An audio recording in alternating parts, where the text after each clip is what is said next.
നമ്മുടെ പ്രപഞ്ചത്തിന്റെ രഹസ്യങ്ങൾ തേടുന്ന ഒരു പുതിയ പഠനത്തിലേക്ക് സ്വാഗതം.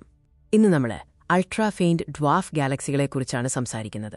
ക്ഷീരപഥത്തെ മിൽക്കി വേ ചുറ്റുന്ന വളരെ ചെറുതും മങ്ങിയതുമായ ഉപഗ്രഹ ഗാലക്സികളാണ് അൾട്രാ ഫെയിന്റ് ഡ്വാർഫ് ഗാലക്സികൾ. ഈ ചെറിയ ഗാലക്സികളെ വളരെക്കാലമായി കോസ്മിക് ഫോസിലുകളായിട്ടാണ് കണ്ടിരുന്നത്. ഇവ ആദ്യകാല പ്രപഞ്ചത്തെക്കുറിച്ച് വിവരങ്ങൾ നൽകുന്നു. പുതിയ സിമുലേഷനുകൾ കാണിക്കുന്നത് ഈ മങ്ങിയ ഗാലക്സി സംവിധാനങ്ങൾക്ക് ആദ്യകാല പ്രപഞ്ചത്തിന്റെ അവസ്ഥകളെ ശക്തമായി പ്രതിഫലിക്കാൻ കഴിയുമെന്നാണ്. ഇതുവരെ കണ്ടിട്ടില്ലാത്തത്ര റെസല്യൂഷനിലുള്ള ഒരു കൂട്ടം സിമുലേഷനുകളാണ് ഈ പുതിയ പഠനത്തിനായി ഉപയോഗിച്ചത്. ഈ പുതിയ പഠനം monthly notices of the royal astronomical society എന്ന പ്രസിദ്ധീകരണത്തിൽ ഇന്ന് പുറത്തിറങ്ങി.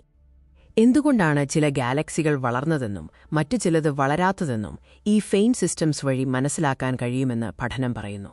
പ്രപഞ്ചത്തിന്റെ ഏറ്റവും ആദ്യകാല കാലാവസ്ഥ എങ്ങനെയായിരുന്നുവെന്നും ഇവ വെളിപ്പെടുത്താൻ സാധ്യതയുണ്ട്. ഉദാഹരണത്തിന്, വികിരണത്തിന്റെ റേഡിയേഷൻ നില എത്രയായിരുന്നു, അത് നക്ഷത്രങ്ങൾ രൂപപ്പെടുന്നതിനെ എങ്ങനെ ബാധിച്ചു എന്നതൊക്കെ ഇതിലൂടെ അറിയാം. ഡ്വാർഫ് ഗാലക്സികൾ രൂപപ്പെടുന്നത് ഡാർക്ക് മാറ്റർ ഹാലോസിലാണ്. ഇവ കോസ്മോളജിയുടെ സ്റ്റാൻഡേർഡ് മോഡൽ പ്രവചിക്കുന്നതാണ്.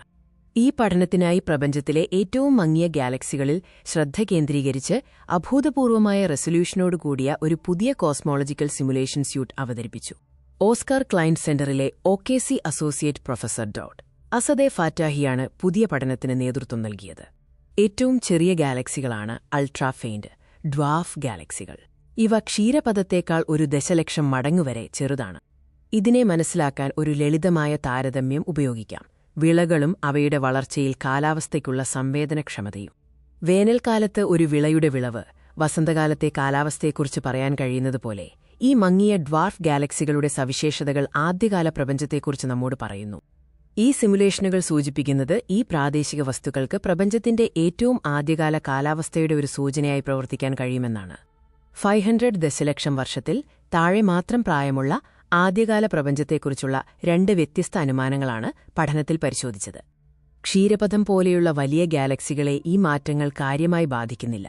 പക്ഷേ ചെറിയ അൾട്രാഫെയിന്റ് ഗാലക്സികൾ ഈ മാറ്റങ്ങളോട് വളരെ സെൻസിറ്റീവാണ്. ഏറ്റവും ചെറിയ ഗാലക്സികളെ സംബന്ധിച്ചിടത്തോളം അവ ദൃശ്യമാകുന്ന ഗാലക്സികളായി മാറണോ അതോ നക്ഷത്രരഹിതമായ ഡാർക്ക് മാറ്റർ ഹാലോസായി തുടരണോ എന്ന് ആദ്യകാല സാഹചര്യങ്ങൾ തീരുമാനിക്കും. പ്രപഞ്ചത്തിന്റെ അത്ഭുതങ്ങളെക്കുറിച്ച് കൂടുതൽ അറിയാൻ ഞങ്ങളോടൊപ്പം ചേരുക. നന്ദി.